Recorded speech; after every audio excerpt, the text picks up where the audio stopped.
আচ্ছা দেখো, আমরা এতদিন যেটা আলোচনা করছিলাম আগের দিন, সেটা হচ্ছে ইলেকট্রিসিটি অ্যাক্ট 2003, তার কিছু সেলিয়েন্ট ফিচার সম্পর্কে আমরা আলোচনা করছিলাম। তো অলরেডি আমরা কতগুলো সেকশন সম্পর্কে আলোচনা করেছি। এই এতদূর পর্যন্ত হয়েছিল provision for payment of subsidy through budget, section 65 যেটা বলা হয়েছে সেই পর্যন্ত হয়েছে।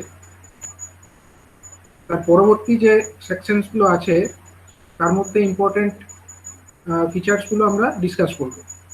দেখো এখানে বলছে trading a distinct activity is being recognized with the safeguard of the regulatory commission being authorized to fix ceilings on trading margins if necessary। এবার এই ব্যাপারটা কি, এটা হচ্ছে অ্যাজ পার সেকশন 12, 79 and 86 এই অনুযায়ী এগুলো বলা হয়েছে। তো ট্রেডিং ব্যাপারটা কি, ট্রেডিং মানে হচ্ছে ধরো বিভিন্ন ইলেকট্রিসিটি বোর্ডসগুলো আছে বিভিন্ন স্টেটের। তো ধরা যাক ওয়েস্ট বেঙ্গলের বোর্ড আছে, ঠিক আছে, ডাব্লিউবি। ধরা যাক একটা ইলেকট্রিসিটি বোর্ড আছে, ঠিক আছে। ধরা যাক উড়িষ্যার একটা বোর্ড আছে, ঠিক আছে। ধরো বিহারের একটা বোর্ড আছে, ঝাড়খণ্ডের একটা বোর্ড আছে। এবার এই চারটে ইলেকট্রিসিটি বোর্ড, এগুলো তো সব ইস্টার্ন রিজিয়নের মধ্যে পড়ছে। এবার বিভিন্ন স্টেটে তারা জেনারেশন করছে, তারাই ট্রান্সমিট করছে এবং তারাই ডিস্ট্রিবিউট করছে। কিন্তু এই যে বিভিন্ন রাজ্যের যে গ্রিডগুলো, সেগুলো কিন্তু একে অপরের সঙ্গে ইন্টার কানেক্টেড, ঠিক আছে। মানে হচ্ছে কারোর যদি এক্সেস পাওয়ারের দরকার হয়, সে কিন্তু অন্য স্টেটের থেকে পাওয়ারটা নিতে পারে। মানে সমস্ত গ্রিডগুলো কিন্তু ইন্টার কানেক্টেড আছে। এরকম ভাবে সমস্ত গ্রিডগুলো একে অপরের সঙ্গে কানেক্টেড আছে। মানে ধরো ওয়েস্ট বেঙ্গলের পাওয়ার রিকোয়ারমেন্ট হলো, ধরা যাক ওয়েস্ট বেঙ্গলের পাওয়ার যত জেনারেট হচ্ছে, ধরা যাক সাপোজ কোনো একটা পার্টিকুলার টাইমে ওয়েস্ট বেঙ্গলের পাওয়ার রিকোয়ারমেন্ট হয়তো 100 মেগাওয়াট। কথার একটা এক্সাম্পল হিসাবে বলছি, 100 মেগাওয়াট হয়তো পাওয়ারের রিকোয়ারমেন্ট আছে। এবার ধরা যাক যে ওয়েস্ট বেঙ্গলের জেনারেশন হচ্ছে সাপোজ 80 মেগাওয়াট। ওয়েস্ট বেঙ্গলের জেনারেশন হচ্ছে 80 মেগাওয়াট। কোনো কারণে হয়তো কোনো জেনারেশন ইউনিট ফেল করে গেছে, কিন্তু ডিমান্ডটা তো 100 মেগাওয়াটই থেকে গেছে। এখন 80 মেগাওয়াট জেনারেশন হলে তাহলে বাকি চাহিদাটা কি করে মেটাবে? বাকি চাহিদাটা মেটাবে সে অন্য কোনো গ্রিড থেকে পাওয়ারটাকে পারচেস করবে। এরকম যে শুধু ওয়েস্ট বেঙ্গলের সঙ্গে আশেপাশের চারটে রাজ্য কানেক্টেড তাই নয়, গোটা ইন্ডিয়ার যে গ্রিড সিস্টেম সেটাই হচ্ছে ইন্টার কানেক্টেড, ঠিক আছে। আমি এক্সাম্পল হিসাবে দিলাম। এবার ধরা যাক যে ওয়েস্ট বেঙ্গলকে হয়তো পাওয়ার কিনতে হবে সাপোজ উড়িষ্যার কাছ থেকে। সেক্ষেত্রে কি করবে? সেক্ষেত্রে ওয়েস্ট বেঙ্গলের যে ইলেকট্রিসিটি যারা ডিস্ট্রিবিউশনের দায়িত্বে আছে, তারা পাওয়ার পারচেজ করবে উড়িষ্যা থেকে, ঠিক আছে। এবং সেই যে রেট কত হবে, সেই টাকাটা কত হবে, মানে যে এই যে কেনা বেচার ব্যাপারটা, যখন উৎপাদন কম হচ্ছে অথচ চাহিদা বেশি, সে সময় তো কিনতে হবে, তার জন্য কত রেট হবে। বা ধরা যাক কোনো সময় হয়তো ওয়েস্ট বেঙ্গলের জেনারেশন হয়তো 150 মেগাওয়াট হয়ে গেছে, অথচ চাহিদা হচ্ছে সাপোজ উৎপাদন হচ্ছে 150 মেগাওয়াট, কিন্তু চাহিদা হয়তো হচ্ছে 100 মেগাওয়াট। কিন্তু তখন কি করবে? তখন 50 মেগাওয়াট পাওয়ার এক্সেস জেনারেশন হয়ে গেছে। সেই 50 মেগাওয়াট পাওয়ার সে চাইলে অন্য কোনো স্টেটকে বিক্রি করতে পারে। এবার এই যে ব্যাপারগুলো বিক্রি করা বা কেনা, এই ব্যাপারটাকে বলা হচ্ছে ট্রেডিং, ঠিক আছে। এটাকে বলা হচ্ছে পাওয়ার ট্রেডিং। এবং এই যে পাওয়ার ট্রেডিং এর ক্ষেত্রে কতটা রেট হবে, কি রেটে কার কাছ থেকে কে পাওয়ার কিনবে, সেইগুলোর রেটগুলোকে ডিসিশন কে নেবে না, সেগুলোর জন্য আছে রেগুলেটরি কমিশন। এমন নয় যে কারোর চাহিদা হঠাৎ করে বেড়ে গেছে, তাকে কিনতেই হবে পাওয়ার, তখন যে যার কাছে এক্সেস আছে সে একটা অ্যাবনর্মালি হাই রেট তার কাছে ক্লেম করবে, এটা কিন্তু পসিবল নয়। তার একটা নির্দিষ্ট গাইডলাইন আছে এবং রেগুলেটরি কমিশনের সেই গাইডলাইন অনুযায়ী এই ট্রেডিং মার্জিনস গুলো ডিসিশন নেওয়া হবে, ঠিক আছে। কত রেটে কখন ট্রেড করা যাবে সেগুলো ডিসিশন রেগুলেটরি কমিশনের যে গাইডলাইন সেই অনুযায়ী করতে হবে। তো এই ব্যাপারগুলো আইই অ্যাক্ট অর্থাৎ ইন্ডিয়ান ইলেকট্রিসিটি অ্যাক্টের 2003 সালে যে ইন্ডিয়ান ইলেকট্রিসিটি অ্যাক্ট, তার 12, 79 এবং 86 নম্বর ধারাতে এগুলোর কথা বলা হয়েছে। নেক্সট হচ্ছে provision for reorganization or continuance of ACBs. এটা বলছে অ্যাজ পার 131 এবং 172। 131 এবং 172 নম্বর ধারাতে এই সংক্রান্ত কিছু প্রভিশনস রাখা হয়েছে। Reorganisation and continuance of the এসিবিস, মানে আগে বিভিন্ন রাজ্যের যে ইলেকট্রিসিটি ডিস্ট্রিবিউশন, মানে ইলেকট্রিসিটির যে ট্রান্সমিশন এবং ডিস্ট্রিবিউশনের দায়িত্বে থাকা কোম্পানি, তারা একটা স্টেট ইলেকট্রিসিটি বোর্ড হিসাবে তাদেরকে বলা হতো। ঠিক আছে, আগে 2003 সালের যে ইলেকট্রিসিটি অ্যাক্ট, তার আগে সমস্ত স্টেটেই এসিবি ছিল। ঠিক আছে, এসিবি, এসিবি কথাটার ফুল ফর্ম হচ্ছে state electricity board.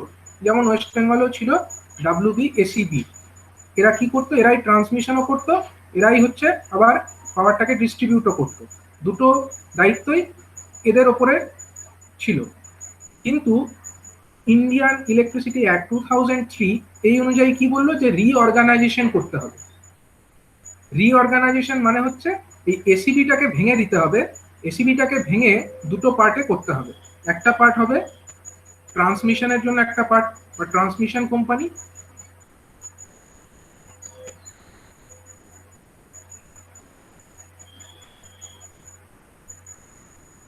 Transmission company বা সেটাকে আমরা বলতে পারি ট্রান্সকো। ট্রান্সকো, ঠিক আছে, সেটা হচ্ছে পাওয়ার ট্রান্সমিশনের দায়িত্বে থাকবে। আর একটা কোম্পানি হবে ডিস্ট্রিবিউশন কোম্পানি, তাকে বলা হবে ডিসকো। ঠিক আছে, ডিস্ট্রিবিউশন কোম্পানি, অথবা তাকে আমরা সংক্ষেপে ডিসকো বলতে পারি, ডিস্ট্রিবিউশন কোম্পানি। তার মানে প্রত্যেকটা রাজ্যেই স্টেট ইলেকট্রিসিটি বোর্ডগুলোকে রিঅর্গানাইজেশন করা হবে, এবং সেই রিঅর্গানাইজেশন অনুযায়ী কিন্তু এই WBSEB এটা এই 2003 সালের অ্যাক্ট অনুযায়ী ভেঙে দুটো পার্টে কনভার্ট হয়েছে। দুটো পার্ট হলো WBSE-TCL এবং DCL। এই যে দুটো আলাদা আলাদা কোম্পানি হয়েছে, এটা কিন্তু আগে ছিল না। এটা 2007 সালের 1 এপ্রিল থেকে ওয়েস্ট বেঙ্গলে হয়েছে। বিভিন্ন রাজ্যে বিভিন্ন সময় এগুলো হয়েছে, কিন্তু এই ব্যাপারটা যে হয়েছে, যে বিভিন্ন কোম্পানিতে ভেঙে গেছে একটা স্টেট ইলেকট্রিসিটি বোর্ড, এই ব্যাপারটা কিন্তু ইন্ডিয়ান ইলেকট্রিসিটি অ্যাক্টের 2003 সালের কত নম্বর ধারা না 131 এবং 172 এই সংক্রান্ত যে ধারা, সেখানে এগুলোর প্রভিশনস রাখা হয়েছে। তো এখন গোটা ইন্ডিয়াতে অলমোস্ট সমস্ত স্টেটেই এই রিঅর্গানাইজেশন কমপ্লিট হয়ে গেছে। কেবলমাত্র কেরলে এখনো পর্যন্ত এসিবি আছে, স্টেট ইলেকট্রিসিটি বোর্ড এখনো কেরলে ফাংশনাল আছে। বাকি সমস্ত রাজ্যেই অলমোস্ট এসিবি গুলো রিঅর্গানাইজ হয়ে ট্রান্সমিশন এবং ডিস্ট্রিবিউশন কোম্পানিতে কনভার্ট হয়ে গেছে। নেক্সট হচ্ছে metering of all electricity supplied made mandatory. এটা হচ্ছে অ্যাজ পার সেকশন 55। সেখানে বলছে যে মিটারিং, সমস্ত ইলেকট্রিসিটি সাপ্লাই যেখানে যেখানে করা হবে সেখানে মিটারিং এর প্রভিশন অবশ্যই থাকতে হবে। মিটার ছাড়া কোনো কানেকশন দেওয়া যাবে না, এটা বলছে অ্যাজ পার সেকশন 55 অনুযায়ী। আনমিটার্ড কোনো পাওয়ার সাপ্লাই দেওয়া যাবে না, সেটা এখানে বলা হয়েছে। নেক্সট বলছে যে an appellate tribunal to hear appeal against the decision of the CERC or SERC, অর্থাৎ কি সেন্ট্রাল ইলেকট্রিসিটি রেগুলেটরি কমিশন অথবা স্টেট ইলেকট্রিসিটি রেগুলেটরি কমিশন, তাদের যা ডিসিশন কোনো একটা নির্দিষ্ট ব্যাপারে, সে ব্যাপারে যদি কারোর কোনো অ্যাপিল করার থাকে, ধরা যাক ওয়েস্ট বেঙ্গলের WBERC আছে, এরকম প্রত্যেকটা রাজ্যে ইলেকট্রিসিটি রেগুলেটরি কমিশন আছে। এবার তাদের যদি কোনো ডিসিশন সেটা কারোর পছন্দ না হয়, সাপোজ কোনো একটা ডিস্ট্রিবিউশন কোম্পানি বা কোনো পার্টিকুলার কোম্পানি সেই ডিসিশন পছন্দ হলো না, ওয়েস্ট বেঙ্গল WBERC যে ডিসিশন নিল সেটা হয়তো কোনো একটা ডিস্ট্রিবিউশন কোম্পানি সেই ডিসিশন পছন্দ হলো না, সেক্ষেত্রে তারা কি করবে? তাদের কাছে তো একটা জায়গা থাকা উচিত যেখানে তারা এই, ধরো WBSEDCL এর এটা পছন্দ হলো না, যে এরা যে ডিসিশনটা নিয়েছে সেটা পছন্দ হলো না, তখন এরা কোথায় অ্যাপিল করবে?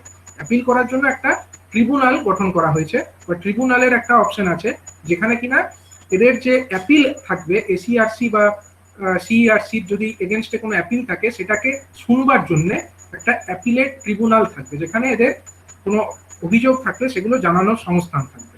এগুলো হচ্ছে অ্যাজ পার সেকশন 111 অনুযায়ী 111 নম্বর সেকশনে এগুলোর কথা বলা হয়েছে। নেক্সট বলছে provisions relating to theft of electricity made more stringent, section 135 and 150।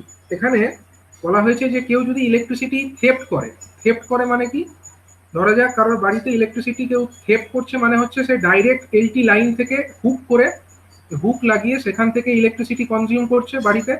অথবা এমনও হতে পারে কারণ হয়তো এলটি লাইন থেকে নর্মাল সার্ভিস ওয়্যারই ঢুকেছে, কিন্তু তার বাড়িতে যে মিটারটা আছে সেই মিটারের মধ্যে এনার্জিটা রেকর্ড করছে না, সে এমন কিছু ইলিগাল উপায় অবলম্বন করেছে যাতে মিটারের মধ্যে এনার্জিটা রেকর্ডেড হচ্ছে না, এগুলোকে বলা হয় থেফট।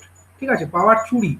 তো সেই ইলেকট্রিসিটি থেফটের বিরুদ্ধে ইলেকট্রিসিটি অ্যাক্টের 135 নম্বর ধারায় 135(1) and 135(2), ঠিক আছে, এই ধারা অনুযায়ী কিছু সংস্থান রাখা হয়েছে যে কেউ যদি এরকম ইলেকট্রিসিটি থেফট করতে গিয়ে ধরা পড়ে, তার এগেনস্টে কি করা হবে, তার এগেনস্টে এফআইআর করা হবে, এবং সেই এফআইআর এর সাপেক্ষে তার কাছে একটা প্রভিশনাল বিল একটা সাবমিট করা হবে। ঠিক আছে, সে যে ইলেকট্রিসিটি থেফট করছিল, ধরা যাক কারোর বাড়িতে, ধরা যাক যারা ইলেকট্রিসিটি থেফট হয়তো ইলিগালি ইউজ করছিল, ধরা যাক কোনো বাড়িতে 1 কিলোওয়াট কানেক্টেড লোড আছে, মানে যারা ইন্সপেকশন করতে গিয়েছিল তারা হয়তো দেখতে পেলো তার বাড়িতে হয়তো একটা ফ্রিজ আছে, কয়েকটা লাইট আছে, কয়েকটা ফ্যান আছে, সব মিলিয়ে হিসাব করে দেখা গেল অলমোস্ট 1 কিলোওয়াট লোড আছে। ঠিক আছে, সেক্ষেত্রে তাকে একটা প্রভিশনাল বিল এমন দেওয়া হবে যেখানে ধরে নেওয়া হবে যে এই যে 1 কিলোওয়াট লোড, এটা সে গত 1 বছর ধরে, 1 বছরের সাপেক্ষে এই প্রভিশনাল বিলগুলো করা হয়, 1 বছর ধরে যদি 24 ঘন্টা এই 1 কিলোওয়াট লোড চলতো, তাহলে যত বিল হতো সেই পরিমাণ বিল তাকে পেমেন্ট করতে হবে, সেটা হবে তার বিল। এবং এই টাকার অঙ্কটা কিন্তু এটা হিউজ হয়ে যাবে, এটা অনেক ক্ষেত্রে প্রচুর একটা হিউজ অ্যামাউন্টের টাকা চলে আসে। ঠিক আছে, তো সেই প্রভিশনাল বিলটা তাকে কোথায় জমা দিতে হবে, তাকে যারা এই থেফটটা ডিটেক্ট করেছে সেই কোম্পানিকে সেটা সাবমিট করতে হবে। মানে এইরকম ভাবে যে একটা স্ট্রিক্ট অ্যাকশন নেওয়া কোনো একটা ইলেকট্রিসিটি থেফটের বিরুদ্ধে, সেগুলো কিন্তু আগে এতটা স্ট্রিক্ট ছিল না, যেটা এই ইলেকট্রিসিটি অ্যাক্ট 2003 অনুযায়ী এগুলো কিন্তু আরো স্ট্রিক্ট অ্যাকশন নেওয়ার কথা বলা হয়েছে। শুধু তাই নয়, যদি তারা এই বিল পেমেন্ট না করে তাকে কিন্তু যে আইনি সমস্যার মধ্যে তাকে পড়তে হবে, কারণ তার বিরুদ্ধে কিন্তু এফআইআর করা হয়েছে, সুতরাং লিগাল দিক থেকে সে ফৌজদারি মামলাতেও জড়িয়ে পড়বে। ঠিক আছে, এই ব্যাপারগুলো যাতে মানুষ আরো সচেতন হয় এবং ইলেকট্রিসিটিটা ঠিকভাবে ব্যবহার করে, এবং ইলেকট্রিসিটি যে ডিস্ট্রিবিউশন কোম্পানি তাদের যেন লস না হয়, সেই সমস্ত ব্যাপারগুলো মাথায় রেখে সেকশন 135 থেকে 150 এর মধ্যে কিছু কিছু প্রভিশনস ইলেকট্রিসিটি থেফট রিলেটেড সেগুলোর কথা বলা হয়েছে। নেক্সট হচ্ছে প্রভিশনস ফর সেফগার্ডিং কনজিউমার ইন্টারেস্টস, মানে যারা ইলেকট্রিসিটি কনজিউমার, যারা ব্যবহার করছে, তাদেরও যদি কোনো অভাব অভিযোগ থাকে তাদের দিকগুলোকেও দেখবার জন্য কি করা হয়েছে না, একটা ombudsman scheme for consumers grievance redressal. ঠিক আছে, কনজিউমার্স গ্রিভেন্স রিড্রেসাল, এটা ব্যাপারটা কি, মানে ধরো কোনো ইলেকট্রিসিটি কনজিউমার, সে ইলেকট্রিসিটি কনজিউম করছে, এবার তার হচ্ছে সেই ডিস্ট্রিবিউশন কোম্পানির বিরুদ্ধে কোনো অভিযোগ থাকতে পারে যে তার কাছে বিল বেশি এসছে, বা অকারণে তার যতটা বিল আসার কথা তার থেকে অনেক হিউজ বিল চলে এসছে, সেই সংক্রান্ত যে অভিযোগ সেগুলো হয়তো ইলেকট্রিসিটি অফিসে জানিয়েও তার সমাধান হয়নি, সেক্ষেত্রে সে কোথায় জানাবে, সে জানাবে ওম্বার্সম্যানকে। ঠিক আছে, ওম্বার্সম্যান এটা সেটা জানাবে, এটা হচ্ছে অ্যাজ পার সেকশন 42 অনুযায়ী, এটাও ইলেকট্রিসিটি অ্যাক্টে বলা হলো যে তারা ওম্বার্সম্যানকে এটা জানাতে পারে তাদের যদি কোনো অভিযোগ থাকে। এবং তাদের দিকগুলো কিভাবে দেখা হবে সেগুলো সেকশন 79, 57 to 79 এবং 166 এই সংক্রান্ত যে ধারা, এই যে সেকশন, সেখানে এগুলো সম্পর্কে ডিটেলসে বলা হয়েছে। এবং যদি ধরো ইলেকট্রিসিটি ব্যবহার করছিল, মনে করো সাপোজ কোনো কনজিউমার ইলিগালি ইলেকট্রিসিটি ব্যবহার করছিল, হ্যাঁ বলো। ওম্বার্সম্যানটা কি বটে? ওম্বার্সম্যান মানে হচ্ছে ধরো মানে তোমার কোনো একটা ইয়ে থাকলো, অভিযোগ থাকলো, আমি ব্যাপারটা ডিটেলে বলছি। ধরা যাক কোনো কনজিউমার, মনে করো সে এরকম ইলিগালি হুকিং করছিল, ঠিক আছে, তাকে কেস দেওয়া হলো 135(1) অথবা 135(2) নম্বর ধারা অনুযায়ী তার বিরুদ্ধে কেস দেওয়া হলো, দিয়ে মনে করো তার কাছে একটা 2 লাখ টাকার বিল দেওয়া হলো, প্রভিশনাল বিল। ঠিক আছে, তাহলে তাকে 2 লাখ টাকা জমা দিতে হবে, দিয়ে তবে সে কেস থেকে মুক্তি পাবে। ঠিক আছে, কিন্তু এবার সে বললো যে না, আমি হুকিং করিনি বা এই জাতীয় কিছু একটা তার বক্তব্য আছে। ঠিক আছে, এবার সেই যে অভিযোগটা আমার অথবা এটাও বলতে পারে যে আমার বাড়িতে এত লোড নেই, 1 কিলোওয়াট লোড যেটা আপনারা কেস দিয়েছেন, এত লোড আমার বাড়িতে নেই, সেটাও জানাবে। এটা কোথায়, এই অভিযোগটা সে কোথায় জানাবে? এই অভিযোগ শোনার জন্য একটা অ্যাপিলেট অথরিটি আছে, ঠিক আছে? অ্যাপিলেট অথরিটি বা ওম্বার্সম্যান বলা যেতে পারে, যে তার এই অভিযোগটা শুনবে, যে সে দাবিটা জানাবে যে আমার এত লোড নেই, সেই দাবিটা শোনার মতো লোক হচ্ছে ওম্বার্সম্যান। ঠিক আছে, ধরা যাক কোনো একটা এরিয়াতে ডাব্লিউবিএসিডিসিএল অপারেট করে, ঠিক আছে, সেখানে সে অ্যাপিলেট অথরিটি কে হবে? ডাব্লিউবিএসিডিসিএল এর যে এরিয়া, সেখানে হয়তো অ্যাপিলেট অথরিটি থাকবে ডাব্লিউবিএসি টিসিএল এর কোনো অফিসার, ঠিক আছে, ডাব্লিউবিএসি টিসিএল এর কোনো অফিসার, তারা এই ওম্বার্সম্যানের দায়িত্বে থাকবে। ঠিক আছে, মানে এরকম, এটা প্রত্যেকটা এরিয়া বেসিসে ডিফারেন্ট হবে। ধরা যাক যেটা বীরভূমের জন্য হয়তো এক মানে ডাব্লিউবিএসি টিসিএল এর কোনো অফিসার নিযুক্ত আছে, যে এই ডাব্লিউবিএসি টিসিএল এর যদি কোনো সংক্রান্ত যদি কোনো এরকম অভিযোগ কোনো কনজিউমারের থাকে, তারা এই ডাব্লিউবিএসি টিসিএল এর যে অফিসার, যেটা ওই জেলার দায়িত্বে আছেন বা ওই এরিয়ার দায়িত্বে আছেন, তার কাছে জানানো হবে। সেরকম কলকাতার দিকে যদি অনেক হয়, সেখানে হয়তো ডাব্লিউবিএসিডিসিএল এর বিরুদ্ধে যদি কোনো অভিযোগ থাকে, সেক্ষেত্রে সিএসসির কোনো অফিসার এরকম দায়িত্বে আছে, যাদের কাছে এই অভিযোগটা জানানো যাবে। ঠিক আছে, তারাই হচ্ছে অ্যাপিলেট অথরিটি বা তারাই হচ্ছে ওম্বার্সম্যান।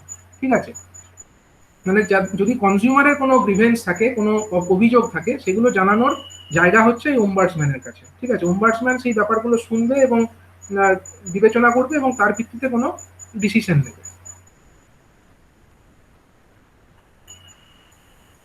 ঠিক আছে, তো এই পর্যন্ত আমরা ইলেকট্রিসিটি অ্যাক্টের কথা বললাম। ইলেকট্রিসিটি অ্যাক্টের বিভিন্ন যে ধারা, সেখানে টোটাল 185টা ধারা আছে, সবগুলো আমাদের এখন ইম্পর্টেন্ট নয়, তার মধ্যে মেন যেগুলো ফিচার সেগুলো ডিসকাস করা হলো। ঠিক আছে, তো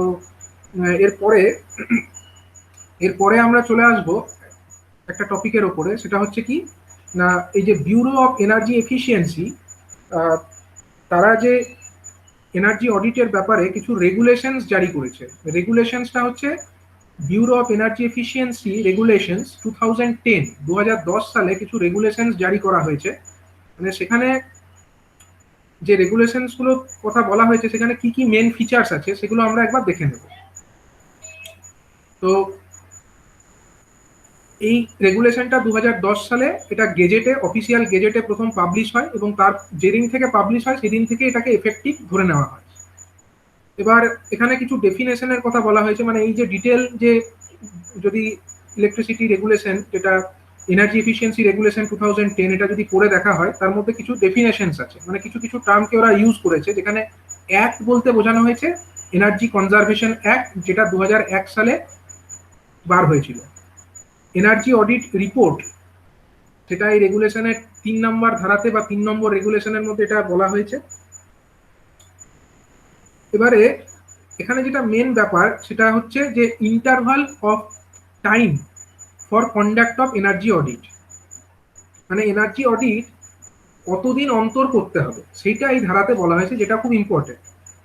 তো এখানে বলছে যে every designated consumer shall have its first energy audit conducted by an accredited energy auditor within 18 months of notification issued by central government under clause 1 of section 14 of the act। মানে সেন্ট্রাল গভর্নমেন্ট নোটিফিকেশন ইস্যু করার 18 মাসের মধ্যে, মানে 1.5 বছরের মধ্যে প্রথম energy audit করাতেই হবে সমস্ত ডেজিগনেটেড কনজিউমার, মানে যারা বিইই স্বীকৃত ডেজিগনেটেড কনজিউমার যারা আছে, মানে বড় বড় ইন্ডাস্ট্রি যারা আছে বিশেষ করে, তাদেরকে এনার্জি অডিটটা করাতেই হবে, মাস্ট। কাকে দিয়ে করাবে না, accredited energy auditor.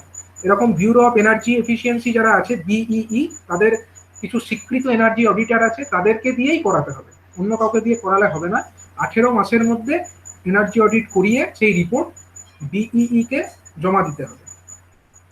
And the interval of conduct and completion of the subsequent energy audit shall be 3 years with effect from date of submission of the previous energy audit report by the accredited energy auditor to the management of the designated consumer।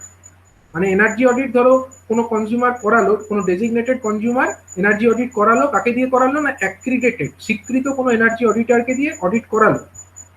এবার সে audit করিয়ে report জমা যেদিন দিচ্ছে, সেই দিন থেকে শুরু করে 3 বছরের মধ্যে কিন্তু আরেকবার করাতে হবে, মানে প্রত্যেক 3 বছরের মধ্যে আরেকবার এনার্জি অডিট কিন্তু করাতে হবে। এইটা হচ্ছে পিরিয়ড। এই পিরিয়ডের মধ্যে বা এই ইন্টারভ্যালের মধ্যে এনার্জি অডিট করাতে হবে। নেক্সট হচ্ছে manner of energy audit. Energy audit কিভাবে করবে এটা তো আমরা অনেকবার ডিসকাস করেছি কিভাবে করতে হয়, তো আরেকবার আমরা দেখে নিই। তো প্রথমে হচ্ছে যে verification of the data of energy use, মানে যারা যে সংস্থা অ্যাক্রিডিটেড এনার্জি অডিটার, মানে যারা স্বীকৃত এনার্জি অডিটার, যাকে ধরো কোনো ডেজিগনেটেড কনজিউমার নিযুক্ত করছে যে এনার্জি অডিট করার কাজে, সে এসে প্রথমে কি করবে, সে এসে প্রথমেই করবে যে এটা যে verify the information submitted to the designated agency under energy conservation rules 2007 for previous 2 years through examination of the energy bill, production data, inspection of the energy using equipment, production process and systems, spot measurement, discussion and interview with the official and staffs regarding the plant energy management procedure, equipment maintenance problem, equipment reliability, projected equipment needs, improvement undertaking or planned, and establish validated data on annual energy consumption and prepare a report। মানে প্রথমেই তারা আসবে, এসে দেখবে যে ওই company, যে কোম্পানির এনার্জি অডিট তারা করতে এসছে, তারা তো একটা রিপোর্ট জমা দিয়েছে যে এনার্জি যে conservation agent energy conservation act বা এনার্জি কনজারভেশন রুল 2007 অনুযায়ী গত 2 বছরের যে এনার্জি সংক্রান্ত যে সমস্ত যাবতীয় ডেটা তারা তো কোনো একটা পোর্টালে সাবমিট করে, কোনো একটা রিপোর্ট তারা নিশ্চয়ই সাবমিট করে, তো সেগুলোকে ক্রস চেক করে দেখবে। কি কি রিপোর্ট দেখবে না, এনার্জি বিল দেখবে, মানে কত ইলেকট্রিসিটি বিল এসছে বা কোন জায়গায় কত এনার্জি বিল এসছে, কত প্রোডাকশন হয়েছে, কি কি এনার্জি কনজিউমিং ইকুইপমেন্ট সেখানে আছে সেগুলো ভেরিফাই করে দেখবে, প্রোডাকশন প্রসেসটাও চেক করবে এবং তাদের সঙ্গে কথাবার্তা বলে সেগুলোকে ক্রস চেক করবে যে তারা রিপোর্ট যেগুলো দিয়েছে সেগুলোকে ভেরিফাই করা। এটা হচ্ছে প্রাথমিক ধাপ। এবং তারপরে বলছে যে establish specific energy consumption for the year refer to the clause, মানে যে বছর এনার্জি অডিট করতে এসছে তার আগের 2 বছরের ডেটাগুলো নিয়ে সেখান থেকে একটা স্পেসিফিক এনার্জি কনজাম্পশন বার করা যাবে, সেটা বার করে দেখবে।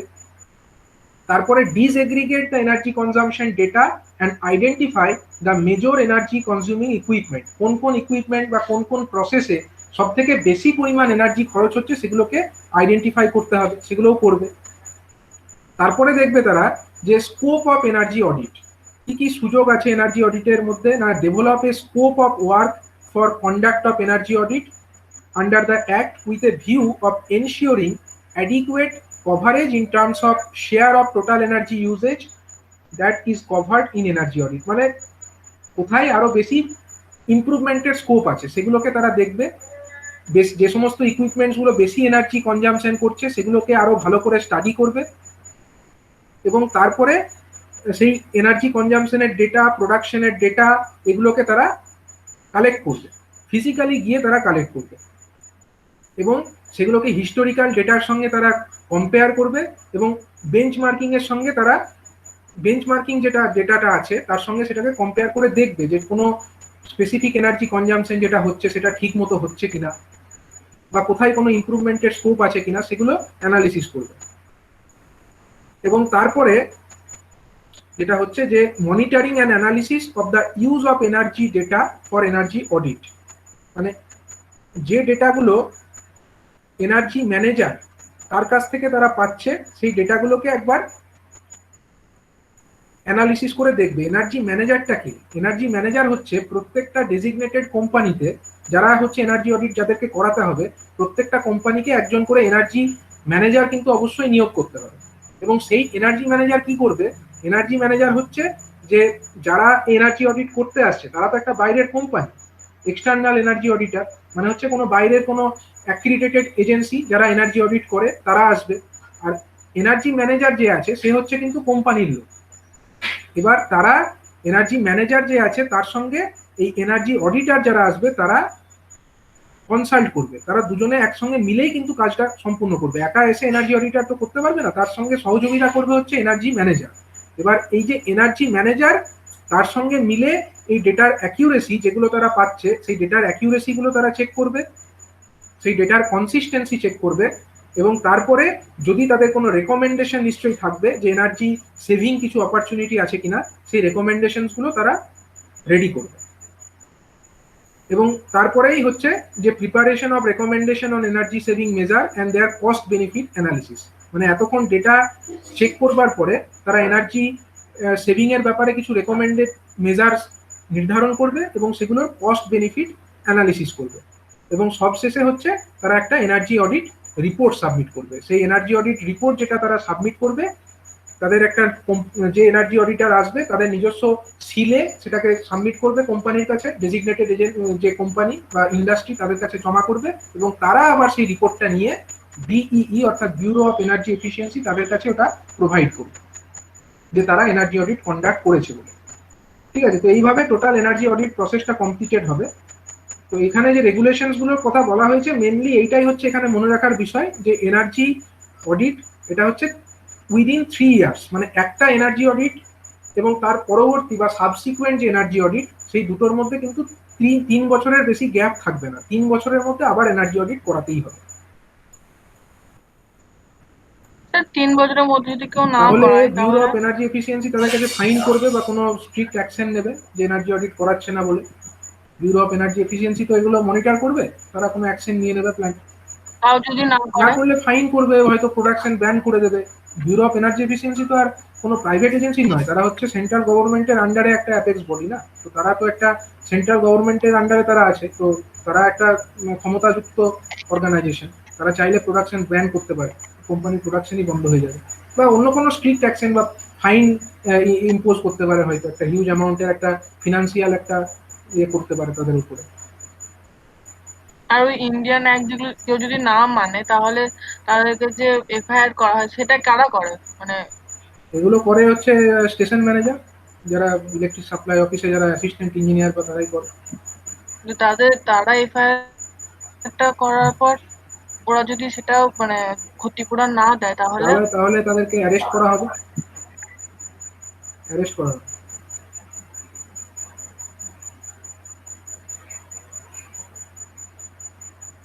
ঠিক আছে, তো দেখো এবার হচ্ছে আমরা এনার্জি অডিটের এই প্রসেসগুলো দেখলাম।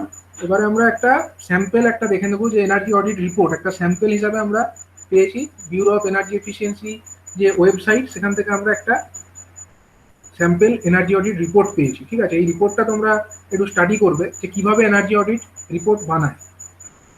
কারণ তোমাদের যে সেশনাল পেপারটা আছে এখানে, সেশনাল পেপারের মধ্যে কিন্তু একটা টপিক আছে যে স্টাডি এনার্জি অডিট রিপোর্ট, মানে এটা স্টাডি করতে হবে এবং তারপরে নিজেরা যাতে বানাতে পারো সেই মতো এগুলো দেখে একটা গাইডলাইন নিজেদেরকে সেট করতে হবে। এখানে একটা স্যাম্পল এনার্জি অডিট রিপোর্ট আমরা দেখব যে এলজি সি ফুডস, ঠিক আছে, এটা হচ্ছে একটা ইন্ডাস্ট্রি, যে ইন্ডাস্ট্রিতে এনার্জি অডিট করা হয়েছে। এলজি সি ফুড বলে একটা ইন্ডাস্ট্রি, সেখানে এনার্জি অডিট কন্ডাক্ট করা হয়েছে। ঠিক আছে, এবার হচ্ছে এনার্জি অডিট কন্ডাক্ট কে করেছে, এ দেখো TUV SUD South Asia private limited, এটা একটা অ্যাক্রিগেটেড এনার্জি অডিটার। ঠিক আছে, এরা হচ্ছে ব্যুরো অফ এনার্জি এফিসিয়েন্সি দ্বারা স্বীকৃত একটা সংস্থা যারা এনার্জি অডিট করে। তারা এই রিপোর্টটা করে জমা দিয়েছে মে 2016 সালে, এই রিপোর্ট তারা জমা দেয়। তো রিপোর্টের মধ্যে প্রথমেই থাকে একটা অ্যাকনোলেজমেন্ট, এটা তো তোমরা জানো যে কোনো প্রজেক্ট রিপোর্টের শুরুতে অ্যাকনোলেজমেন্ট একটা থাকবেই। সেখানে তারা bureau of energy efficiency, ministry of power, হ্যাঁ, এবং তাদের যে ডিরেক্টর জেনারেল সেক্রেটারি তাদেরকে একটা ধন্যবাদ জ্ঞাপন করেছে। তারপরে হচ্ছে যে যে কোম্পানিতে তারা এনার্জি অডিট করতে গিয়েছিল, অর্থাৎ sea food exporter association of India, sorry এটা তো একটা official of the sea food exporter association, মানে যে ইন্ডাস্ট্রির অ্যাপেক্স বডি এটা, মানে এটা সি ফুড একটা কোম্পানি, তো সি ফুড ইন্ডাস্ট্রির যে অ্যাসোসিয়েশন তাদের কাছে থ্যাঙ্কস জানিয়েছে। এবং তারপরে হচ্ছে যে কোম্পানিতে গিয়েছিল অর্থাৎ এলজি সি ফুডস, তার যে মালিক এবং স্টাফ তাদের কাছেও একটা ধন্যবাদ জ্ঞাপন তারা করেছে। এটা হলো প্রথম অ্যাকনোলেজমেন্ট। নেক্সট হচ্ছে কন্টেন্ট। প্রজেক্ট রিপোর্টের মধ্যে বা সরি এনার্জি অডিট রিপোর্টের মধ্যে প্রথমে কি থাকছে, সামারি। সামারি মানে হচ্ছে এখানে সংক্ষেপে সব লেখা থাকবে। নেক্সট হচ্ছে অবজেক্টিভ, তারপর হচ্ছে ব্রিফ অ্যাবাউট দ্য ইউনিটস, যে কোম্পানিতে গিয়েছে সেখানকার সংক্রান্ত একটা ব্রিফ, মানে একটা সংক্ষিপ্ত একটা বিবরণ থাকবে সেখানে। নেক্সট হচ্ছে technology overview of the typical sea food processing unit, কি কি টেকনোলজি সেখানে ব্যবহার করা হয়েছে তার একটা ওভারভিউ থাকবে। Energy and production situation in the unit, energy and production situation মানে কিরকম, কত এনার্জি খরচ হচ্ছে, কত প্রোডাকশন হচ্ছে, আহ, সেটা। অবজেক্টিভ বলতে অবজেক্টিভ 6, না না, এগুলো সামারি, পেজ স্টার নাম্বার, এগুলো পেজ মনে হয়। নাম্বার, পেজ নাম্বার ওয়াইজ এখানে বলা হয়েছে। ঠিক আছে, তো আমরা এক এক করে চলে আসি, পরে পরে আমরা দেখে নেবো কি কি থাকছে। প্রথম দেখো, প্রথমে হচ্ছে সামারি, প্রথমে সামারি। ঠিক আছে, প্রথম দেখো কন্টেন্টের মধ্যে 4 নাম্বার পেজ, অ্যাকচুয়ালি এটা পেজ নাম্বার লিখেছে, মানে সূচিপত্র বলতে পারো এটাকে। তো এক্সিকিউটিভ সামারিতে প্রথমে কি লিখেছে, যে ইউনিট ডিটেলস, ইউনিটের নাম কি, অ্যাড্রেস কোথায়, কার সঙ্গে কন্ট্যাক্ট করতে হবে, প্রোডাক্ট কি হয়, এবং কন্ট্রাকচুয়াল ডিমান্ড, মানে হচ্ছে যে ইলেকট্রিসিটি সাপ্লাই তারা নিয়েছে সেখানে একটা কন্ট্রাকচুয়াল ডিমান্ড সেটা কিন্তু ডিসাইডেড থাকে। ঠিক আছে, এখানে বলছে 125 কেভিএ ডিমান্ড আছে। এটা অন্য কোনো জায়গায়, এটা ওয়েস্ট বেঙ্গলের নয়, এটা হচ্ছে কেরলের কোনো একটা ইন্ডাস্ট্রি। ঠিক আছে, কেরলের। তো ওয়েস্ট বেঙ্গলে যদি হতো 125 কেভিএ থেকে শুরু হয়ে যায় 11 কেভি সিস্টেম। ঠিক আছে, 124 পর্যন্ত তারা এলটি সিস্টেম, অর্থাৎ 440 ভোল্টে পাওয়ার পাবে। যদি 125 কেভিএ অ্যান্ড অ্যাবাভ হয় তখন তারা 11 কেভিতে পাওয়ার পাবে। ঠিক আছে, কেরলের সিস্টেমটা অন্য কিছু হতেও পারে, এটা কোম্পানি স্পেসিফিক ডিসিশন আলাদা। নেক্সট, এটা দেখো এখানে ইউনিট সামারি হয়ে গেল, মানে অ্যাড্রেস, কন্ট্রাকচুয়াল ডিমান্ড, এসব। নেক্সট হচ্ছে existing consumer technology, existing major energy consuming technology, sorry energy consuming technology, এটা হচ্ছে 2 নাম্বার। দেখো, না 2 নাম্বার নয়, সামারির মধ্যে এটা পড়ছে, যে সামারির মধ্যে কি কি মেজর এনার্জি কনজিউমিং এলিমেন্ট আছে এখানে প্ল্যান্টের মধ্যে, সেগুলোর কথা বলেছে সামারি। তো এটা সামারির মধ্যে দেখো, প্রথমে বলছে একটা কুলিং প্ল্যান্ট, মানে এটা হচ্ছে sea food processing. Sea food processing মানে কি, হচ্ছে ধরো সমুদ্র থেকে কিছু সামুদ্রিক মাছ এইগুলোকে প্রসেস করবে।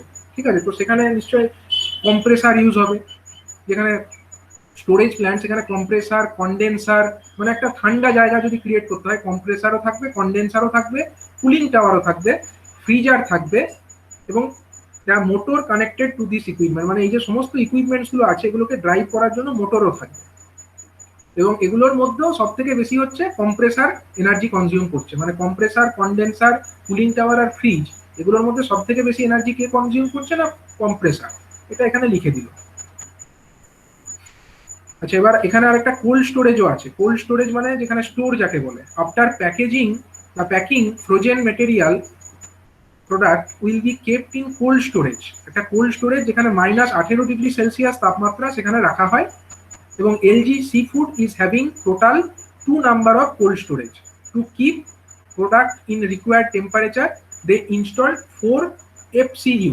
এফসিইউ মানে হচ্ছে ফ্যান কুলিং ইউনিটস। ঠিক আছে, 4টে ফ্যান কুলড ইউনিট তারা ব্যবহার করছে কোল্ড স্টোরেজে। এবং সেখানে কুল্যান্ট হিসাবে বা রেফ্রিজারেন্ট হিসাবে তারা কি ইউজ করছে, না R22। R22 is commonly use as a coolant in FCU. এই যে এফসিইউ 4টে আছে সেখানে তারা, বা ফ্যান কুলড ইউনিট যেটা আছে সেখানে কুল্যান্ট হিসাবে বা রেফ্রিজারেন্ট হিসাবে তারা ইউজ করছে হচ্ছে R22 বলে একটা কুল্যান্ট। এই হয়ে গেল একটা বেসিক, যে এনার্জি কনজিউমিং ইকুইপমেন্টস তাদের একটা সংক্ষিপ্ত একটা সামারি, এটা সামারির মধ্যে চলছে। এবং তারপরে হচ্ছে proposed energy saving technology with cost economics. এটাও মানে এটা হচ্ছে, এটা কিন্তু প্রথমে তারা পায়নি, এগুলো হচ্ছে তারা ভিজিট করে, এগুলো লোকের সঙ্গে কথা বলে বা প্ল্যান্টে ভিজিট করে এগুলো তারা প্রথমেই দেখতে পাচ্ছে। এবং এটা হচ্ছে proposed energy saving technology with cost economics, মানে এনার্জি অডিট করবার পরে তারা যে যে সাজেশনস গুলো দিচ্ছে সেই সাজেশনস গুলো কথা এখানে পয়েন্ট আকারে লিখেছে, এবং তারপরে কস্ট বেনিফিট অ্যানালিসিস করেছে। এগুলো কিন্তু সব সামারির মধ্যে চলছে, এগুলো ডিটেলসে পরে আবার লিখতে হবে। সামারির মধ্যে কি লিখেছে দেখো, প্রথমে সাজেশন দিয়েছে যে replacement of reciprocating compressor with screw compressor with VFD, মানে যে ওখানে যেটা এক্সিস্টিং টেকনোলজিতে যে কম্প্রেসারটা ছিল, সেই কম্প্রেসারটা ছিল হচ্ছে রেসিপ্রোকেটিং টাইপ কম্প্রেসার। ঠিক আছে, ওরা বললো এনার্জি অডিট যারা করতে এলো তারা দেখে শুনে বললো যে এখানে যদি স্ক্রু কম্প্রেসার লাগানো যায় এবং তাকে যদি ভিএফডি অর্থাৎ ভ্যারিয়েবল ফ্রিকোয়েন্সি ড্রাইভের দ্বারা চালানো যায় তাহলে এনার্জি সেভিং করা যাবে। এটা হচ্ছে 1 নাম্বার রেকমেন্ডেশন। 2 নাম্বার বলছে যে রিপ্লেসমেন্ট অফ দ্য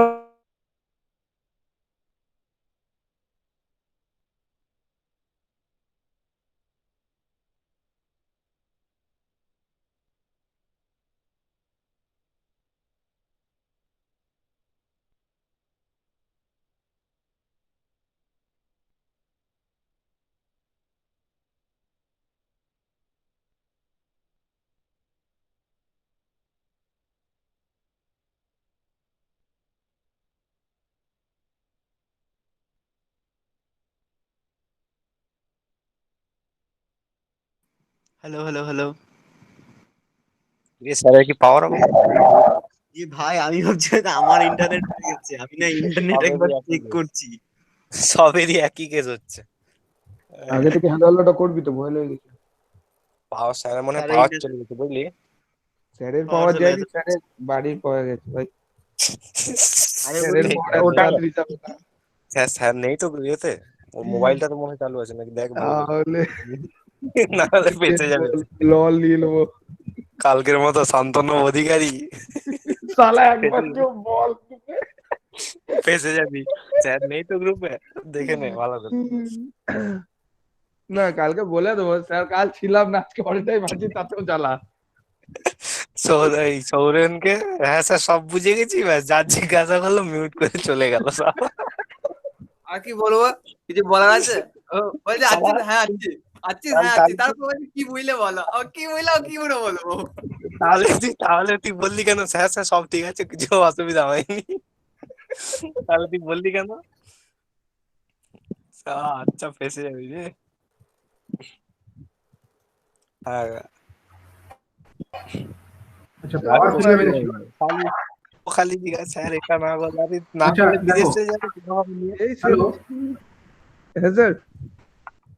আচ্ছা দেখো, এখানে আমি এটাকে আবার প্রেজেন্ট করছি। দেখো, এটা আমরা ডিসকাস করলাম। স্ক্রিন দেখা যাচ্ছে তো? স্যার দেখা যাচ্ছে না কিছু। স্ক্রিন দেখা যাচ্ছে? না। দেখা যাচ্ছে না। না স্যার দেখা যাচ্ছে না। যাচ্ছে না? এবার স্যার এসছে। এবার যাচ্ছে? আচ্ছা, না স্যার যাচ্ছে না। এবার যাচ্ছে, এখন দেখা যাচ্ছে। এবার হয়েছে হয়েছে স্যার। ওই দেখা যাচ্ছে না তো আমাদের। এই দেখাচ্ছে না তো। দেখাচ্ছে স্যার দেখাচ্ছে। কে গেল? এবার দেখাচ্ছে। আমি এবার দেখাচ্ছে। দেখতে পাচ্ছি।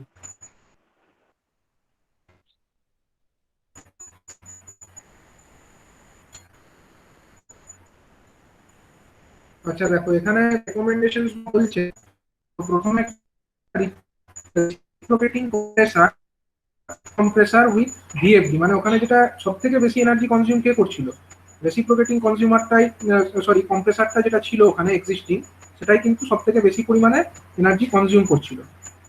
এবার যেটা হচ্ছে যে ওখানে ওরা সাজেস্ট করলো ওখানে যদি স্ক্রু কম্প্রেসার লাগানো যায় তাহলে আরো বেটার হবে। স্ক্রু কম্প্রেসার যদি লাগানো যায়, দ্যাট উইল বি মোর।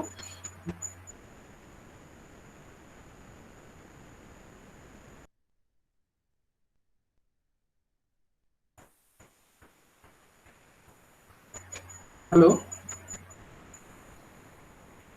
হ্যাঁ স্যার। হ্যাঁ স্যার। ওকে ওকে, ঠিক আছে। দেখো এখানে বলছে প্রথম সাজেশন যেটা দিল যে reciprocating compressor with screw compressor with VFD, এটা ফার্স্ট সাজেশন। সেকেন্ড সাজেশনটা কি না, replacement of the water cooled condenser with evaporative condenser, মানে যেটা ওখানে এক্সিস্টিং যে কন্ডেন্সার ছিল, main consuming energy consuming equipment গুলো কি কি আছে দেখো এখানে এক এক করে বলে দেওয়া আছে কিন্তু, কম্প্রেসার, কন্ডেন্সার, কুলিং টাওয়ার, ফ্রিজার্স, ঠিক আছে, এগুলোই হচ্ছে মেন এনার্জি কনজিউমার। এবার তার মধ্যে রেসিপ্রোকেটিং যে কম্প্রেসারটা ছিল, ওরা বললো যে ওটাকে পাল্টে দিয়ে স্ক্রু কম্প্রেসার উইথ ভিএফডি করে দেওয়া হোক, এটা এক নাম্বার সাজেশন। দু নাম্বার সাজেশন হচ্ছে যে replacement of the water cooled condenser with evaporative condenser, যেটা হচ্ছে ওয়াটার কুলড কন্ডেন্সার ছিল, কন্ডেন্সার মানে তো আমি রেফ্রিজারেশন যখন পড়িয়েছিলাম তখন তার মধ্যে কন্ডেন্সার কোথায় থাকে সেটা দেখানো হয়েছিল, মানে কম্প্রেসার থেকে যেটা বেরিয়ে আসে উচ্চ চাপ এবং তাপযুক্ত যে রেফ্রিজারেন্ট যেটা আসে সেটাকে ঠান্ডা করার জন্য একটা এরকম নলের মতো কিছু অংশ থাকে, কম্প্রেসার থেকে যেটা বেরিয়ে আসে সেটাকে এরকম নলের মতো কিছু অংশের মধ্যে দিয়ে পাঠিয়ে দেওয়া হয়। তো এই যে নলের মতো অংশ, এগুলোকেই আমরা তো বলি, এগুলোকেই আমরা কি বলি, এটাই হচ্ছে অ্যাকচুয়ালি কন্ডেন্সার। তো এখানে ওয়াটার কুল কন্ডেন্সার ছিল, এখন বলছি ইভাপোরেটিভ কন্ডেন্সার ওখানে ইউজ করা হবে, ঠিক আছে। তারপরে বলছে যে installation of the variable frequency drive for condenser water pump, মানে কন্ডেন্সারের যে ওয়াটার পাম্প আছে, কন্ডেন্সারের মধ্যে যে ওয়াটার কুল যেটা এখানে যে জল আসবে, সেই জলটা আসবে কি করে, পাম্পের মাধ্যমে তো আসবে, সেইখানে যে পাম্প ইউজ করা হচ্ছে সেই পাম্পগুলোকে চালাবে কি, মোটর চালাবে, এবার ওই মোটরটা যদি ভ্যারিয়েবল ফ্রিকোয়েন্সি ড্রাইভ দিয়ে চালানো হয় তাহলে আরো বেশি এনার্জি সেভিং করা যাবে। এটা হলো 3 নাম্বার সাজেশন। 4 নাম্বার সাজেশন বলছে যে ইনস্টলেশন অফ দা থার্মোসাইফন সিস্টেম, মানে হচ্ছে গ্যাস কুলিং সিস্টেম। বেসিক্যালি এটা হচ্ছে গ্যাসের মাধ্যমে কুলিং করা হবে কম্প্রেসারটাকে, ঠিক আছে। এটা হচ্ছে 4 নাম্বার সাজেশন। এবং 5 নাম্বার সাজেশন বলছে automation of the refrigeration plant by using PLC controller, প্ল্যান্টের প্রসেসটাকে পিএলসি কন্ট্রোলার দিয়ে অটোমেশন করা হবে। এটা হলো 5 নাম্বার সাজেশন।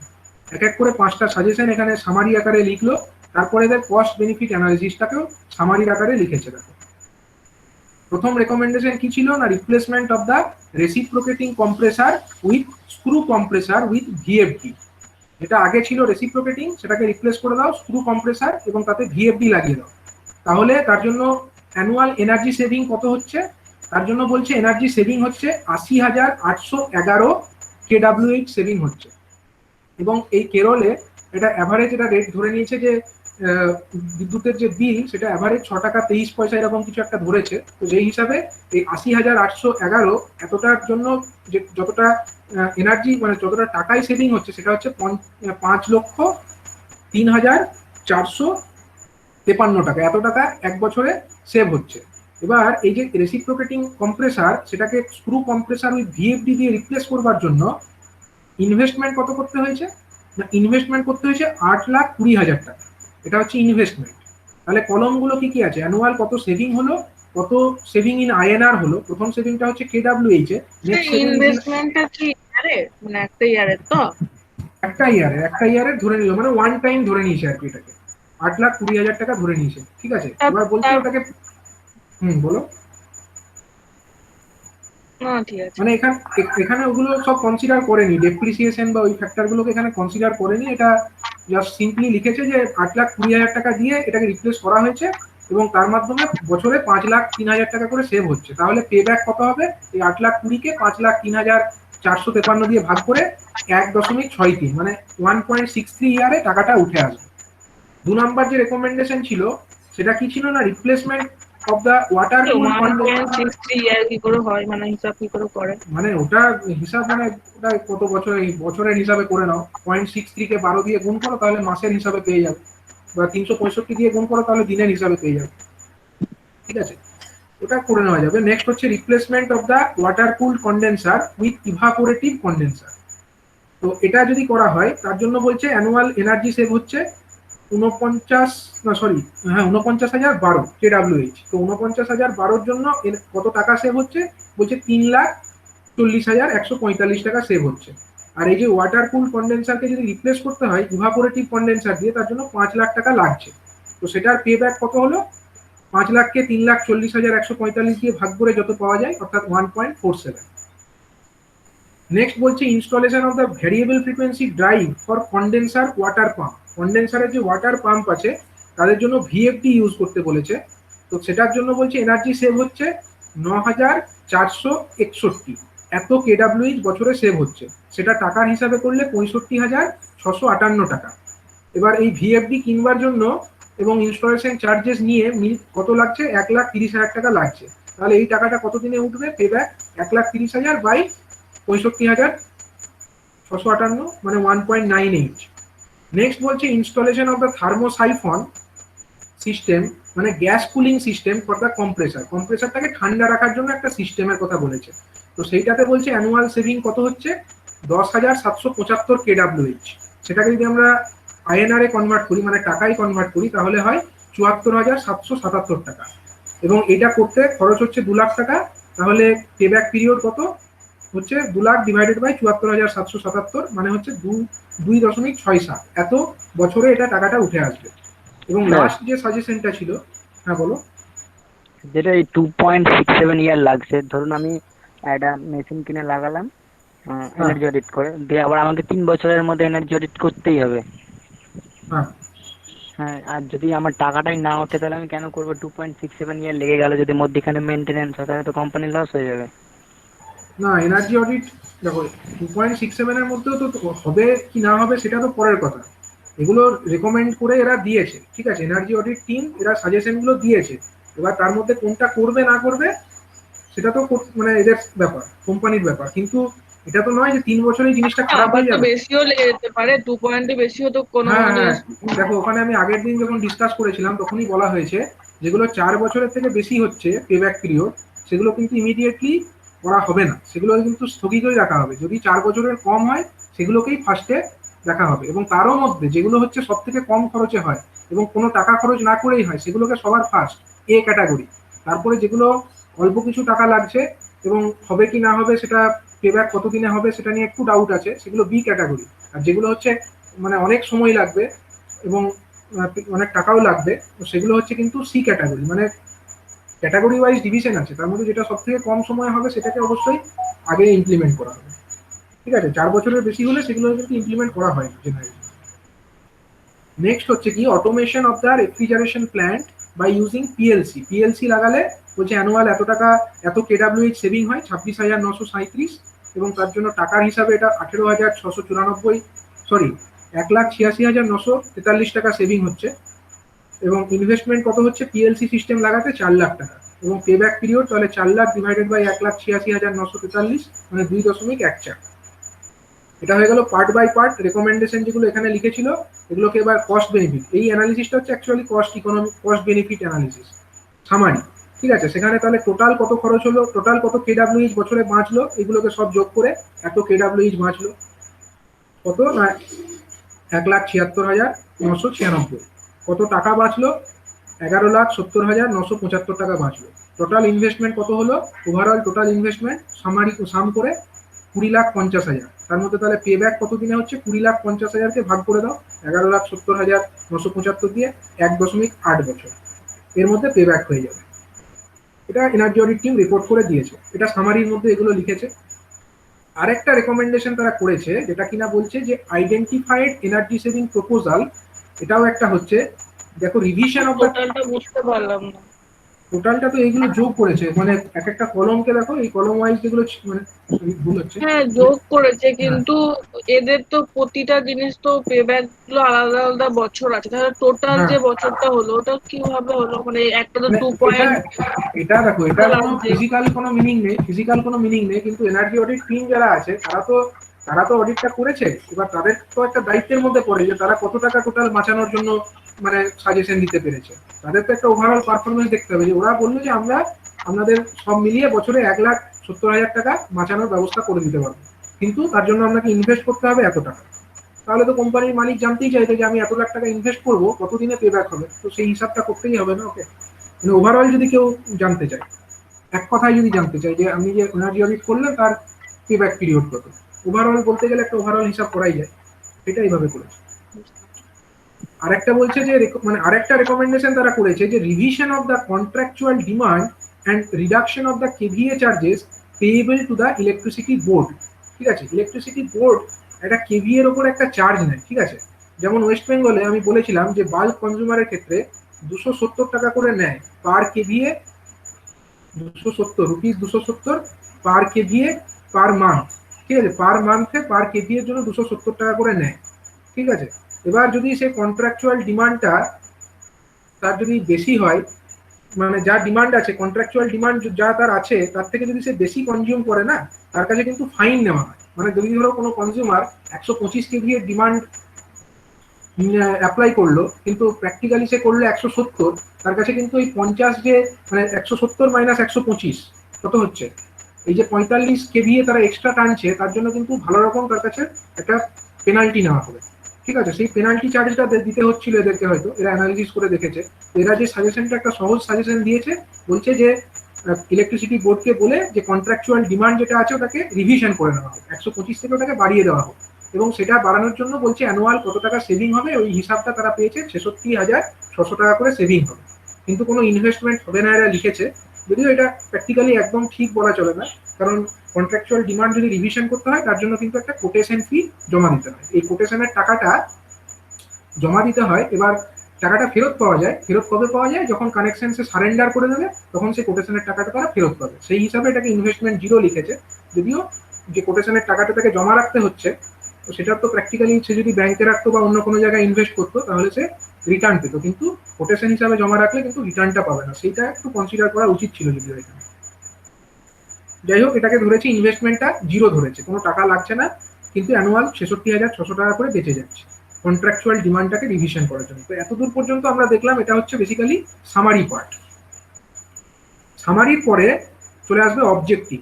অবজেক্টিভ কি?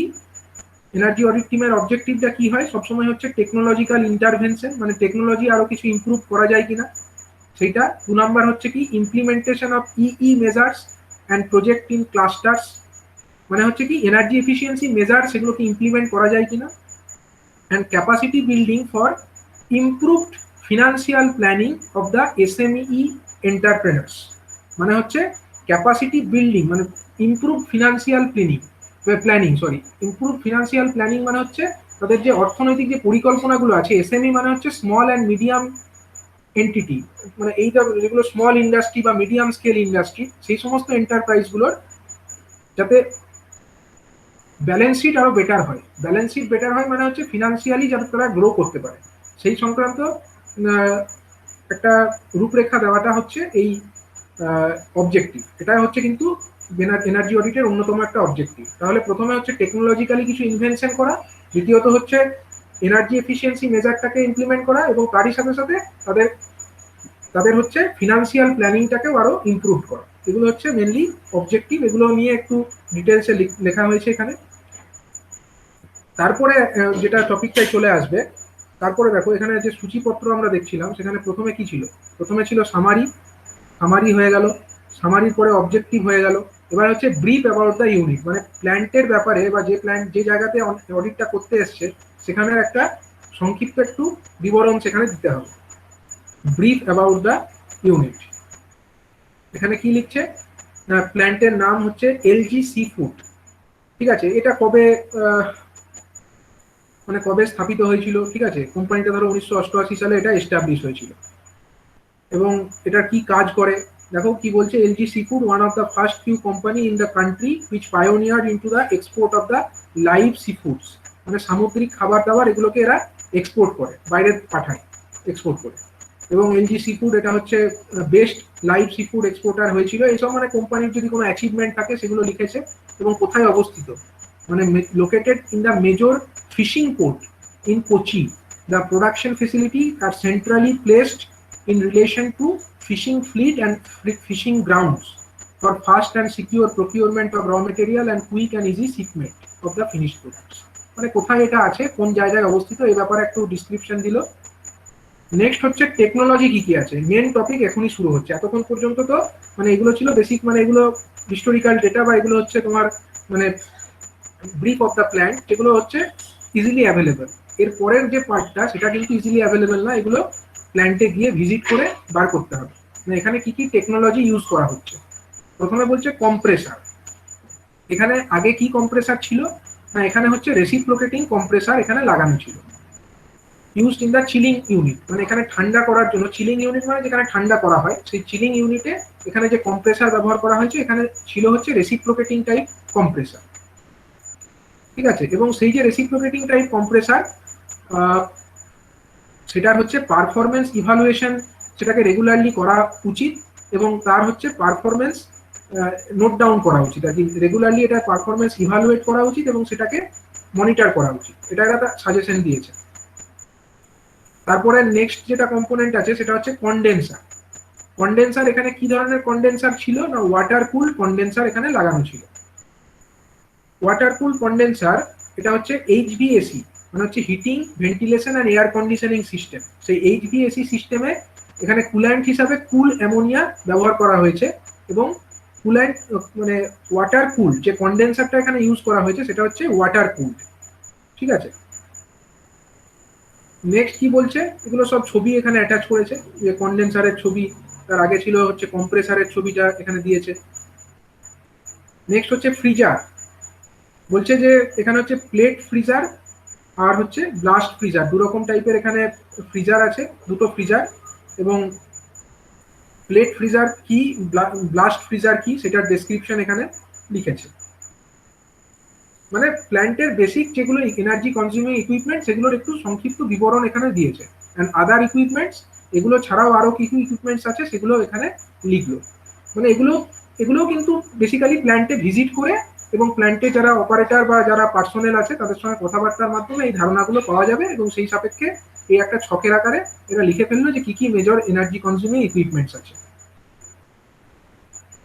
নেক্সট এবার এনার্জি অডিটের পার্টে চলে এলো। এনার্জি অ্যান্ড প্রোডাকশন সিচুয়েশন, প্ল্যান্টের বর্তমানে এনার্জি সিচুয়েশন কিরকম এবং প্রোডাকশন সিচুয়েশনই বা কিরকম সেটা এবার লিখলো। দেখো সেখানে এনার্জি সিনারিওতে ফিচারগুলো কি বলবেন না? কোনগুলো ফিচার ফ্রিজার? দেখো ফ্রিজার এগুলো হচ্ছে মানে বেসিক্যালি এটা তো এই প্ল্যান্টের জন্য স্পেসিফিক, মানে আমাদের তো বেসিক্যালি যে সবসময় আমরা কুলিং প্ল্যান্টেই কাজ করবো সেরকম তো কিছু নয়। এটা এনার্জি অডিটের মধ্যে কি কি কম্পোনেন্টস আছে সেটা লিখেছে, ঠিক আছে। এবার অন্য কোনো প্ল্যান্টে হয়তো ফ্রিজার নাও থাকতে পারে, মানে এই প্ল্যান্টের জন্য এটা মানে মেজর এনার্জি কনজিউমিং ইকুইপমেন্ট হিসাবে এটার বর্ণনা এরা লিখেছে। যাই হোক, plate freezer is are commonly used for freezing brick shaped packaged products, মানে ইটের আকৃতিতে যে মানে প্যাকেজ প্রোডাক্টস যেগুলো আছে সেগুলোকে ফ্রিজিং করবার জন্য, মানে ফ্রিজে যে কাজ হয় ঠান্ডা রাখা, সেই কাজের জন্য ইউজ করা হয়। In plate freezers the refrigerant is allowed to circulate inside thin channel within the plates। মানে এটা আমরা তাহলে নেটে দেখতে পারি যে প্লেট ফ্রিজার ব্যাপারটা কিরকম, ডায়াগ্রাম যদি পাওয়া যায়।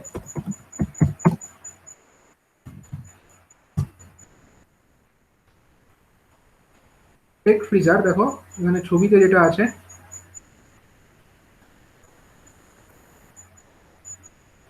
এই ধরনের যে ফ্রিজিং ইউনিট, দেখো এখানে প্লেটের আকৃতি যে দেখতে পাচ্ছ এগুলো হচ্ছে এক একটা প্লেটের মতো।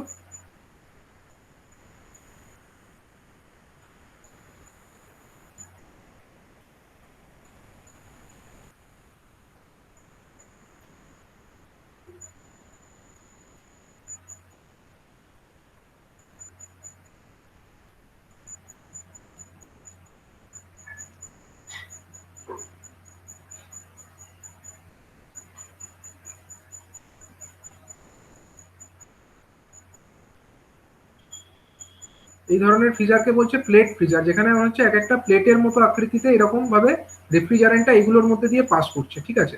এই ধরনের ফ্রিজারকে বলছে কি plate freezer. Plate freezer are commonly used for freezing brick shaped package products and the refrigerant is allowed to circulate inside the thin channels within the plates, মানে এই প্লেটের আকৃতির যে চ্যানেল আছে তার মধ্যে দিয়ে সার্কুলেট করে। and the packaged products are firmly placed between the plates, যে প্রোডাক্টটা সেটা প্লেটের মধ্যে ফার্মলি রাখা থাকে। and heat rates of high rate of heat transfer can be obtained between the packaged product and refrigerant plates। মানে এখানে যে প্লেটস গুলো দেখতে পাচ্ছ বা এখানে যে প্লেটস গুলো দেখতে পাচ্ছ, এই প্লেটস গুলোর মধ্যে হচ্ছে এইখানে যে প্লেটস আছে, ধরো এই প্লেট গুলোর মধ্যে যে জিনিসটাকে আমাকে ঠান্ডা রাখতে হবে সেটাকে রাখা হয় এবং এতে হচ্ছে high rate of heat transfer পাওয়া যায়। এটা হচ্ছে প্লেট ফ্রিজার। আচ্ছা, নেক্সট হচ্ছে কি আমাদের আরেকটা বলছে blast freezer. Blast freezer is commonly used freezer in seafood processing unit in which blower is being used to supply the cold air over the product in order to freeze the product। মানে এখানে হচ্ছে একটা কি use করা হয়, blower use করা হয়। Blower কি করে, ঠান্ডা বাতাস যে প্রোডাক্টটাকে ঠান্ডা রাখতে হবে তার উপর দিয়ে পাস করায়। আর বলছে temperature range will be in the range of -40 degrees Celsius and the air speed over the product will be high to get good heat transfer। এটার একটা ছবি আমরা দেখে নিই ব্লাস্ট ফ্রিজার কিরকম। এখানে একটা ব্লাস্ট অফ এয়ার পাঠানো হয় তার মধ্যে।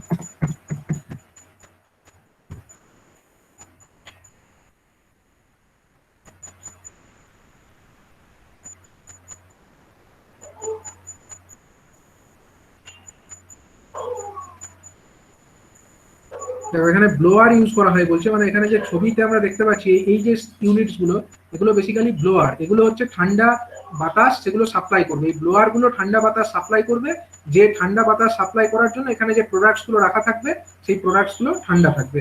তাহলে দুটোর ওয়ার্কিং প্রিন্সিপাল আলাদা। ওখানে ছিল কি প্লেটের মধ্যে দিয়ে রেফ্রিজারেন্ট ফ্লো হচ্ছিল এবং সেই প্লেটগুলোর মধ্যে দুটো প্লেটের মধ্যে যে জিনিসটাকে ঠান্ডা রাখতে হবে তাকে প্লেস করা হচ্ছিল। আর এটা হচ্ছে আমাদের ব্লাস্ট ফ্রিজার, যেখানে হচ্ছে আমাদের ব্লোয়ার ইউজ করা হচ্ছে। সেই ব্লোয়ার হচ্ছে ঠান্ডা বাতাস এখানে সাপ্লাই করছে এবং তারপরে সেটাকে কুলিং করছে আর কি।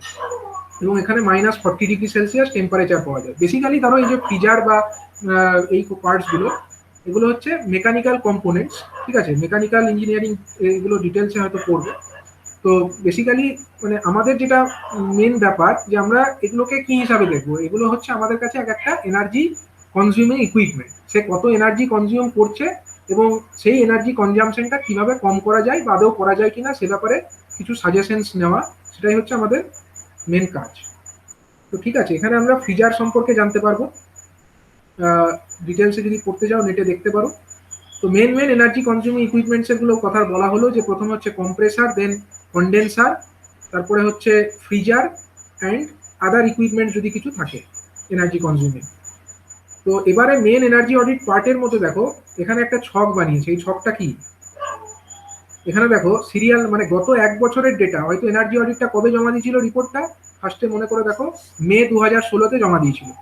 তাহলে ও যখন ধরো এপ্রিল মাসে ধরা যাক অডিটটা করতে এসছে, ওর কাছে কত ডেটা আছে, গত ফিনান্সিয়াল ইয়ারের ডেটা আছে। ফিনান্সিয়াল ইয়ার এপ্রিল থেকে শুরু, মার্চে গিয়ে শেষ।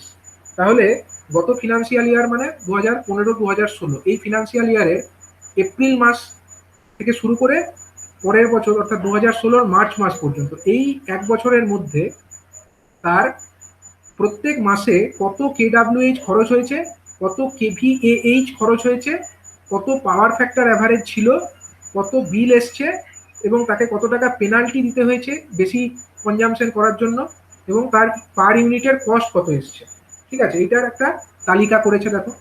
এর কন্ট্রাকচুয়াল ডিমান্ড কত, প্রথমেই বলা হয়েছিল 125। ঠিক আছে, একটা 125 ছিল এর কন্ট্রাকচুয়াল ডিমান্ড।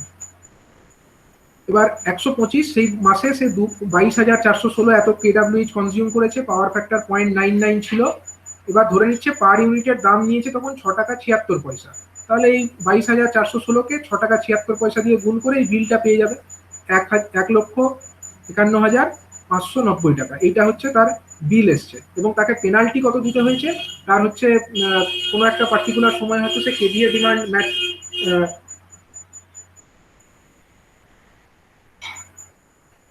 ঠিক আছে। তো কত কেভিএ ডিমান্ড তার ছিল অ্যাকচুয়ালি সেই সিস্টেমের মধ্যে, সেটাকে যদি দেখা যায় মানে কন্ট্রাকচুয়াল ম্যাক্সিমাম ডিমান্ডের সঙ্গে যদি ওটাকে কম্পেয়ার করে দেখা যায়, তাহলে আমরা দেখতে পাবো যে একে পেনাল্টি দিতে হয়েছে কত, 2899 টাকা পেনাল্টি দিতে হয়েছে। পেনাল্টি হিসাবটা করছে কোথা থেকে? দেখো রিকোয়ার্ড মিনিমাম ডিস্ট্রিবিউশন মানে আরএমডি যেটা আছে সেটা হচ্ছে রিকোয়ার্ড মিনিমাম ডিস্ট্রিবিউশন। এবার এই পেনাল্টির হিসাবটা কারা করে, পেনাল্টির হিসাবটা যারা এনার্জি বিল বানাচ্ছে তারাই করবে। এবার যদি দেখা যায় কোন বেসিসে করছে, এটা অনেক বেসিসে করতে পারে। ধরা যাক এখানে এটা কেন করেছে আমার একটু ডাউট আছে, কারণ হচ্ছে দেখো এর ম্যাক্সিমাম ডিমান্ড কত, 125 হচ্ছে এর কন্ট্রাকচুয়াল ডিমান্ড আছে। ঠিক আছে, এবার তার ম্যাক্সিমাম ডিমান্ড অ্যাকচুয়াল রানিং এর সময় কত হয়েছে, 119 হয়েছে, তাই না? 119 হয়েছে, 119 হয়েছে তার ম্যাক্সিমাম ডিমান্ড অ্যাকচুয়াল যখন প্ল্যানটা চলেছে সেই এক মাসে 119 তার ম্যাক্সিমাম ডিমান্ড হয়েছে। এবার অ্যাকচুয়ালি পেনাল্টিটা তখনই করা উচিত যদি তার ম্যাক্সিমাম ডিমান্ড কন্ট্রাকচুয়াল ডিমান্ডের থেকে বেশি হয়। তো বেসিক্যালি এইটা আমার মতে একটু ভুলই আছে, কেন এখানে পেনাল্টিটা দেখিয়েছে এটা ক্লিয়ার নয়, যদিও এটা ব্যুরো অফ এনার্জি এফিসিয়েন্সির ওয়েবসাইট থেকে ডাউনলোড করা, কিন্তু এখানে কিন্তু পেনাল্টি হওয়ার কথা নয়। পেনাল্টি তখনই হবে পরের মাসে। দেখো এপ্রিল মাস হয়ে গেল, মে মাসে দেখো ম্যাক্সিমাম ডিমান্ড কত, কন্ট্রাকচুয়াল ম্যাক্সিমাম ডিমান্ড হচ্ছে 125, কিন্তু তার যে রানিং কন্ডিশনে ম্যাক্সিমাম ডিমান্ডটা কত হয়েছে, রিকোয়ার্ড ম্যাক্সিমাম ডিমান্ডটা কত হয়েছে, 155। তার মানে তার যা ডিমান্ড ছিল সে তার থেকে 30 কেভিএ বেশি ড্র করেছে। কোনো একটা সময় ম্যাক্সিমাম ডিমান্ড তার 30 কেভিএ বেশি ছিল, তার জন্য কিন্তু তাকে একটা পেনাল্টি দিতে হবে। পেনাল্টি তখনই দিতে হয়, পেনাল্টি দেওয়ার শর্ত হচ্ছে যদি তার ম্যাক্সিমাম ডিমান্ডের থেকে সে বেশি কনজিউম করে। পেনাল্টি দেওয়ার শর্ত হচ্ছে যদি পাওয়ার ফ্যাক্টরটা 0.8 থেকে ডাউন হয়ে যায়, তাহলেও কিন্তু পেনাল্টি দিতে হবে। ঠিক আছে, এই দুটো হচ্ছে পেনাল্টি নেওয়ার জায়গা। তো এখানে পাওয়ার ফ্যাক্টরও 0.99 দেখিয়েছে। আবার হচ্ছে কেভিএ যেটা ডিমান্ড, হয়তো এখানে প্রিন্টিং কিছু মিস্টেকও থাকতে পারে, জানি না, এটা হয়তো 125-এর থেকে যদি বেশি হয় তো সেক্ষেত্রেই এখানে কিন্তু তাকে পেনাল্টি দেওয়ার কথা। তো এইভাবে গত এক বছরের কি ডেটা পেলো না, কত কেডব্লিউএইচ কোন মাসে কত হয়েছিল সেটার হিসাব করে নিল, কত কেভিএএইচ হয়েছিল সেটার হিসাব করে নিল, পাওয়ার ফ্যাক্টর অ্যাভারেজ কত ছিল সেটার হিসাব হলো, এবং টোটাল কত বিল হয়েছে। ডিমান্ডের থেকে রানিং এ কম হলে তো পেনাল্টি কোনো জায়গা থাকছে না, মানে তো না এটা পেনাল্টি হওয়ার কথা নয়, এটা পেনাল্টি হওয়ার কথা নয়। কিন্তু এটা কি জন্য পেনাল্টি দেখিয়েছে আমি ক্লিয়ার নয়, মানে এটা হয়তো এনার্জি অডিট টিম কি জন্য দেখিয়েছে, হয়তো পাওয়ার ফ্যাক্টর কম ছিল বলে পেনাল্টি হতে পারে, এটা ক্লিয়ার নয়। এটা হয়তো পেনাল্টি হওয়ার কথা। যদি সে বেশিও হয়ে যায় তাহলে পেনাল্টি হিসাবটা করছে কোথা থেকে, মানে কি ক্যালকুলেশনটা? পেনাল্টির হিসাবটা করছে, ধরো ম্যাক্সিমাম ডিমান্ড হচ্ছে 125, ঠিক আছে, এবার হচ্ছে সেই ড্র করলো ম্যাক্সিমাম ডিমান্ড 155, ঠিক আছে, তাহলে 30 কেভিএ সে ড্র করলো এক্সট্রা, এবার পার কেভি এর জন্য হয়তো 270 টাকা করে করলো, এক্সট্রা টাকা তাকে দিতে হলো। এবার এদের হিসাবে কত আছে সেটা দেখতে হবে। এখানে যেটা হিসাবটা করেছে এটা পরে ডিটেলসে আমরা দেখে নেবো। হ্যাঁ, এর পরের দিন আমরা ডিটেলসের এনার্জি অডিট যেখানে এটা আসছে আমরা একটা হিসাব রাফলি করতে পারি যে কিভাবে করছে ক্যালকুলেটরের মাধ্যমে, কারণ এটা কেরালার তো এখানকার সিস্টেমটা একটু আলাদা। এখানে কত হয়েছে